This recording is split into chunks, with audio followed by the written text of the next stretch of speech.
Olá, meus queridos alunos, como vocês estão? Aqui é a professora Andresa Bello e no vídeo de hoje nós vamos falar sobre o Plano Nacional de Educação. Provavelmente você já deve ter algum conhecimento sobre ele, mas hoje eu venho trazer a lei que aprova, o Plano Nacional de Educação, o famoso PNE, que é a lei de número 13.005 do ano de 2014. Hoje nós vamos ler na íntegra essa lei e vamos ressaltar os pontos principais, combinado? Bem, o Plano Nacional de Educação, conhecido pela sigla PNE, ele vai determinar ali diretrizes, metas e estratégias para a nossa política educacional, ou seja, estratégias, objetivos para alcançar a finalidade da educação, que ela é ali disposta na nossa LDB, Lei de Diretrizes e Bases. Pela nossa Lei de Diretrizes e Bases, a nossa LDB, a educação, ela tem uma finalidade, principalmente ali a educação básica. Tem ali a finalidade de formar uma pessoa para a cidadania acima de tudo, ok?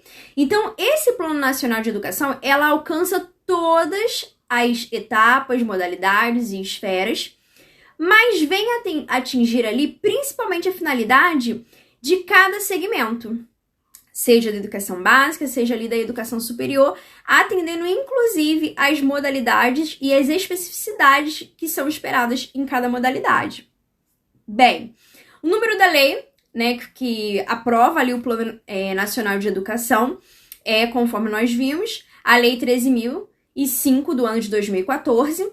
Essa lei foi aprovada no governo da Dilma, da presidenta Dilma, e ela já inicia assim: a presidenta da República, faço saber que o Congresso Nacional decreta e eu sanciono a lei, ou seja, a seguinte lei que nós vamos comentar. Vou trazer a lei na íntegra, mas vou ressaltar os principais pontos, aquilo que você realmente precisa saber para fazer uma boa prova. O primeiro artigo, sem sombra de dúvidas, é extremamente importante. E ele vai falar assim, é aprovado o Plano Nacional de Educação, PNE, com vigência de 10 anos. Então, a cada Plano Nacional de Educação vai ter ali a durabilidade de 10 anos para atender todas essas diretrizes, todas as metas e todas as estratégias estabelecidas dentro desse prazo. Nessa lei, a gente não vai ver ali quais foram as diretrizes e as metas e as estratégias específicas. Nós vamos ver isso em um outro vídeo, tá?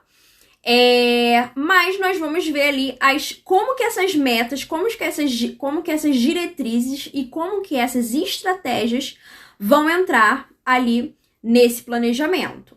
Então, 10 anos de vigência a contar da publicação dessa lei, na forma do anexo, com vistas ao cumprimento do disposto no artigo 214 da nossa Constituição Federal. Eu trouxe aqui esse artigo 14 da nossa Constituição Federal e grifei aqui os principais pontos, as palavras-chave aqui, tá? Nossa Constituição Federal de 1988 traz em seu artigo 214 o seguinte: a lei estabelecerá o Plano Nacional de Educação de duração decenal. Então, quando essa lei ela é aprovada, ela vem aqui especificamente atender algo que já era previsto dentro da nossa Constituição Federal. Então, ela precisava de ser elaborada, essa lei, para que pudesse entrar de fato em vigor aquilo que já era previsto. Qual deveria ser o objetivo, desse Plano Nacional de Educação segundo a nossa Constituição Federal? O objetivo seria articular o Sistema Nacional de Educação em regime de colaboração. A primeira palavra que eu grifei aí foi colaboração. Por que colaboração? Porque todas as esferas da nossa sociedade brasileira, elas devem estar envolvidas. Então, essa lei, que vai sancionar o PNE, e esse PNE, essas diretrizes, essas metas, ela deve atender e entrar em colaboração a União, os estados, Distrito Federal ali, e também ali os municípios, E eles devem, em colaboração, definir quais as diretrizes, quais os objetivos, quais métodos e estratégias, porque não basta apenas você colaborar, ou seja, criar essa comunicação, criar ali quais as diretrizes no papel, quais seriam os objetivos que nós precisamos e as metas. O mais importante é criar estratégias para que essas diretrizes, essas metas, sejam de fato implementadas dentro do sistema de ensino, para assegurar ali a manutenção, o desenvolvimento do ensino em seus diversos níveis, etapas e modalidades por meio da ação integrada dos poderes públicos das esferas federativas que conduzam. A gente vai ler ali quais são os objetivos. Mas antes disso, quero te dizer que já um pouquinho mais à frente da nossa aula, eu trouxe aqui um slide explicando detalhadamente quais são os níveis da educação básica, quais são as etapas e quais são as modalidades. Essa, sem dúvida, é uma das perguntas que os alunos mais fazem e cai bastante aí em concurso. E às vezes a gente erra por não ter domínio, não saber distinguir o que é nível, o que é etapa e o que é modalidade. Dentro desse artigo 214, já estabelece ali 6 pontos essenciais para a elaboração do nosso plano de educação, tá? Primeiro, erradicação do analfabetismo. Segundo, universalização do atendimento escolar, ou seja, tornar universal, onde todos os brasileiros possam ter acesso a essa educação. Melhoria da qualidade de ensino, lembrando que essa melhoria inclui profissionais competentes, material disponível, recursos para que o nosso aluno consiga, de fato, ter acesso, formação para o trabalho. Observe que uma coisa que quem já é aluno antigo, que já assistiu alguns vídeos anteriores, inclusive sobre a Lei de Diretrizes e Bases, que tem um vídeo aqui no canal, eu chamo bastante atenção que tanto a Constituição Federal quanto ali a nossa Lei de Diretrizes e Bases vai trazer formação para o trabalho. Mas muito cuidado. Algumas bancas gostam de fazer uma pegadinha colocando assim, formação ou qualificação para o mercado de trabalho. E eu gosto de ressaltar que a palavra mercado de trabalho é uma visão extremamente tradicional, tá? E ela não é admitida, digamos assim, essa expressão, para o que nós desejamos da educação. Porque quando nós utilizamos a expressão mercado de trabalho, dá a entender que nós preparamos um aluno de forma mecânica para assumir postos de trabalho ali, vamos dizer, pré-definidos para eles. Essa é uma visão, inclusive, da tendência tradicional, onde nós atendemos aquilo que o mercado de trabalho espera. Hoje em dia, a gente já não pensa mais assim, dentro da nossa LDB, dentro, por exemplo, da Constituição Federal. Quando nós falamos sobre formação para o trabalho, isso é algo muito abrangente. Você está falando sobre a capacitação das habilidades e das experiências dessa pessoa. O quinto ponto vai falar ali sobre a promoção humanística, científica e tecnológica do país, quer dizer, ali garantir o acesso à cultura e ao seu desenvolvimento. E por último, o estabelecimento de meta de aplicação de recursos públicos. Entra aqui, inclusive, as políticas públicas educacionais em educação como proporção do produto interno bruto, tá? Mais à frente a gente vai ver um pouco melhor sobre isso. Bem, o segundo artigo dessa lei, né, que vai aprovar o PNE, vai falar que são diretrizes do PNE. Quais são essas diretrizes? Exatamente como está lá na Constituição Federal, no artigo 214, vai estar nesse segundo artigo. Primeiro, erradicação do analfabetismo. E eu trouxe aqui do lado, né, nessa caixinha vermelha, qual é o objetivo da campanha nacional de erradicação do analfabetismo. Que às vezes a gente ouve nessa palavra, erradicação, nossa, uma palavra até diferente, né? Talvez nós não utilizemos tanto no nosso dia a dia. O que significa, né? Essa campanha, ela vai trazer ali o objetivo de levar a educação de base. Qual seria essa educação de base? É a educação básica. É aquela educação que vai formar para a cidadania, que vai dar a base para a continuação de estudos posteriores, que vai também trabalhar ali na formação e capacitação profissional, né? Ou, como nós conhecemos ali, né, complementando a leitura ali, educação de base ou educação fundamental comum a todos os brasileiros, né? E letrados nas cidades e também ali nas áreas rurais. E aí, se a gente for voltar a ler ali, você vai ver que tem os mesmos pontos do artigo 214, mas algumas coisinhas aqui que vai ser um pouco diferente, como, por exemplo, o terceiro ponto, que vai falar ali sobre a superação das desigualdades educacionais. Existe? Existe. Às vezes, dentro de um mesmo município, uma escola consegue trabalhar alguns conteúdos, outras não.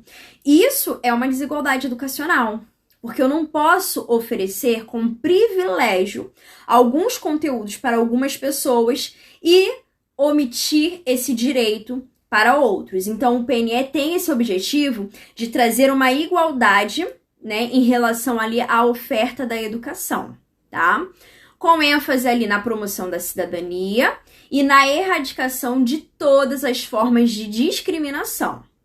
A melhoria da qualidade da educação já tem também ali no artigo 212. Mas ali, no ponto 5º, né, vai falar sobre a formação para o trabalho e para a cidadania. Vai estar mais completinha, assim como está lá na nossa LDB, com ênfase nos valores morais, éticos, em que se fundamenta a nossa sociedade. Quer dizer, é a educação de base formando ali o nosso cidadão. E vamos ter ali também, ó, por último, a promoção do princípio da gestão democrática da educação pública. Tem vídeo aqui no canal explicando exatamente sobre a gestão democrática, que é um dos itens muito cobrados aí em concurso. Com certeza tem uma questão dessa aí no seu concurso. Você pode estar pesquisando aqui, assistindo esses outros vídeos. Mas a gente já pode falar que a gestão democrática, ela acontece nas instituições públicas de ensino e vai garantir ali a participação de todos os componentes, pais, responsáveis, os professores, a galera que trabalha ali na escola, a vizinhança, na elaboração, por exemplo, do PPP, do Projeto Político Pedagógico da escola. Bem, nesse próximo slide, nós temos ali a continuação, que é a promoção humanística, científica, cultural e tecnológica do país, que também já tem no artigo 214. Tem também o 8º, que vai falar sobre o estabelecimento da meta de aplicação de recursos públicos em educação como proporção do produto interno bruto, o PIB, que assegure atendimento às necessidades de expansão com padrão de qualidade e equidade. Então, é previsto esse recurso para a educação. Valorização dos profissionais de educação. Essa valorização dos profissionais de educação, ela também consta ali no 2º artigo da nossa LDB. E quando a gente fala sobre essa valorização, a gente pensa apenas no dinheiro. E não é só isso. Não é apenas o salário, né? Não é apenas com o salário que você valoriza o profissional. Mas você valoriza dentro ali de tudo que é previsto em lei, principalmente no desenvolvimento, no atendimento daquilo que é aceitável, né, no ambiente de trabalho, como, por exemplo, a proporção de alunos para professor, material.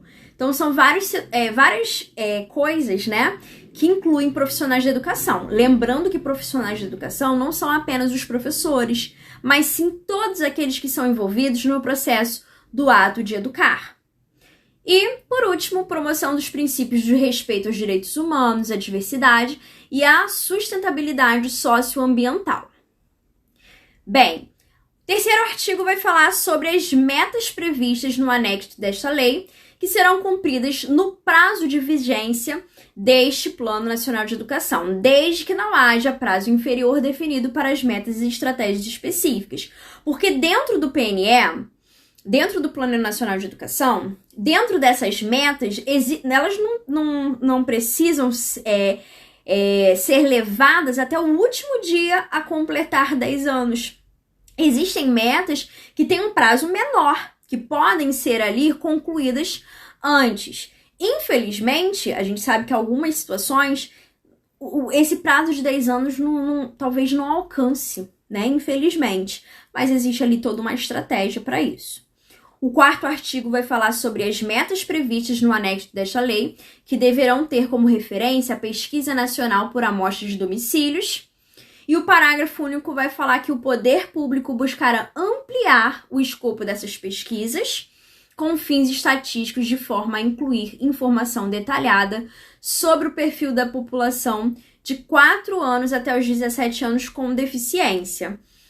Bem, aqui no 5º artigo vai falar sobre a execução do PNE e o cumprimento de suas metas, que serão objetivo de monitoramento contínuo e avaliações periódicas realizadas por quais instâncias? Nós vamos ter ali o Ministério da Educação, o MEC, nós vamos ter a Comissão da Educação da Câmara dos Deputados e a Comissão de Educação, Cultura e Esporte do Senado Federal, o Conselho Nacional de Educação e o Fórum Nacional de Educação.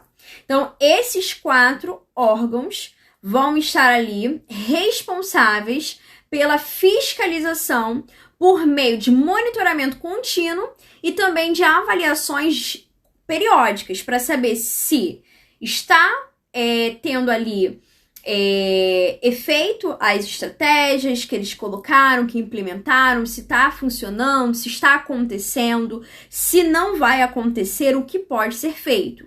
E vai competir ainda a essas instâncias divulgar os resultados, né?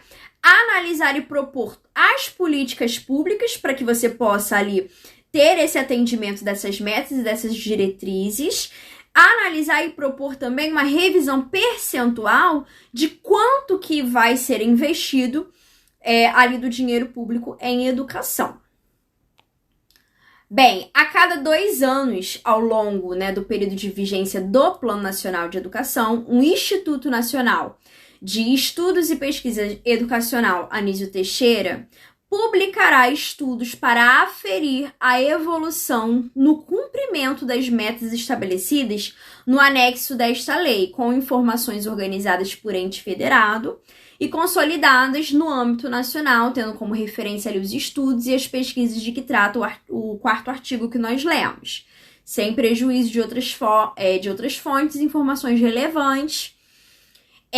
Aqui, o 3º inciso vai falar sobre a meta progressiva do investimento público em educação, que será avaliada no 4º ano de vigência do PNE e poderá ser ampliada por meio de lei para atender às necessidades financeiras do cumprimento das demais metas, vinculando ali o que está escrito no artigo 213 da Constituição Federal. O que é que está escrito no artigo 213? Lá vai estar escrito exatamente o que eu coloquei aqui nesse quadrinho vermelho. Vai dizer que a distribuição do recurso público assegurará prioritariamente o atendimento das necessidades do ensino obrigatório. Qual é o ensino obrigatório? É a educação básica. Mas toda a educação básica, bem, obrigatório ali é do 1º ano, né, até a conclusão, até o ensino médio. Fica isento ali a creche e a pré-escola, né? A pré-escola vai ser ali obrigatória para as crianças que estão entrando agora. Mas, por exemplo, quem entra na EJA já vai entrar no 1º ano, tá? Eu gosto sempre de ressaltar que ela é obrigatória, porém também tem a galera da EJA que não vai precisar de ir lá para pré-escola, né? Mas caso a criança já tenha idade, ela já vai estar ali como a obrigatoriedade da sua matrícula, ok? Bem, o investimento público em educação a que se refere, né, o artigo 214, vai estar previsto ali o artigo 213 e também vai falar sobre o artigo 214 da Constituição Federal, que vai falar sobre a formação para o trabalho. O artigo 212 da Constituição Federal vai falar que a União, em relação aí a valores, né, percentuais de quanto que vai ser investido, a União aplicará anualmente nunca menos de 18% do valor ali arrecadado, e os estados, o Distrito Federal e os municípios, 25% no mínimo, ou seja, pode ser a mais, mas não pode ser menos que isso, da receita resultante de todos os impostos, compreendida a proveniente de transferências na manutenção e no desenvolvimento do ensino.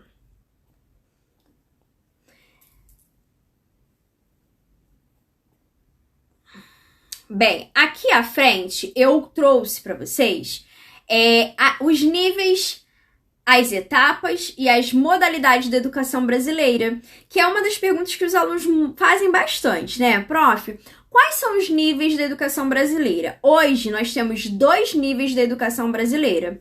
Nós temos a educação básica e nós temos ali a educação superior. Dentro da educação superior, nós temos também ali aqueles segmentos. Mas o nosso foco é trabalhar ali todas as etapas e modalidades da educação básica. Dentro da educação básica, nós temos 3 etapas. Nós temos a educação infantil, o ensino fundamental e o ensino médio. E essas etapas, elas acontecem de formas diferentes. E aí entram as modalidades. Nós temos a educação regular, nós temos a EJA, que é a educação de jovens e adultos, temos a educação especial, educação profissional e tecnológica, educação do campo, educação indígena, educação quilombola, educação também ali à distância, ok? Então, são 2 níveis, cai muita questão sobre isso aqui, gente. 2 níveis da educação básica brasileira. Perdão, 2 níveis da educação brasileira. A educação básica e a educação superior. Dentro da educação básica, nós temos 3 etapas. Nós temos a educação infantil, nós temos o ensino fundamental e nós temos o ensino médio. E quais são as modalidades? Nós temos ali a modalidade de educação regular, a EJA, educação de jovens e adultos, educação especial, educação profissional e tecnológica, educação do campo, indígena, quilombola e também ali à distância. Bem, sobre a divisão de responsabilidade pela educação no Brasil, nós temos a seguinte divisão. O município ele fica responsável pela creche, o ensino fundamental, os 14 primeiros anos da educação básica. O estado ele tem por responsabilidade o ensino médio, né, os 3 últimos anos da educação básica, e a União tem ali por incumbência a universidade e 12% do ensino médio técnico. Queridos, esse aqui foi um grande resumo sobre essa lei que vai trazer ali o Plano Nacional de Educação. Espero que vocês tenham gostado bastante e fique aqui ligadinho no canal que, assim que puder, lançarei mais vídeos. Pode colocar sugestões aqui na nossa caixa de comentários, tá bom? Um grande beijo pra vocês, até a próxima!